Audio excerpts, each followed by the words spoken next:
ही जी व्यवस्था आहे, हरामखोर व्यवस्था आहे, या व्यवस्थेने आपली चेष्टा लावली. मग आपण शेतकरी बांधवांनो, आपण पण कधीतरी चुकलेलो आहे.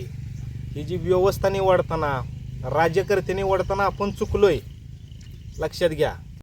नमस्कार शेतकरी बांधवांनो, स्वागत आहे तुमचं आपल्या एका नव्या व्हिडिओमध्ये. शेतकरी बांधवांनो, सध्या शेतकरी चारी बाजूंनं अडचणीत आहेत. सध्या काल परवा सरकार म्हटलं आपल्याला किंवा तुमचा आम्ही कांदा खरेदी करतो 12 रुपयाप्रमाणे, तुम्ही आम्हाला कांदा तुमचा विका. आता 12 रुपयानं आपला खर्च तरी निघतं का नाही काय सांगता येत नाही, पण अशा पद्धतीनं सरकारनंच शेतकऱ्यांची चेष्टा लावली. ही जी व्यवस्था आहे, हरामखोर व्यवस्था आहे, या व्यवस्थेने आपली चेष्टा लावली. मग आपण शेतकरी बांधवांनो, आपण पण कधीतरी चुकलेलो आहे.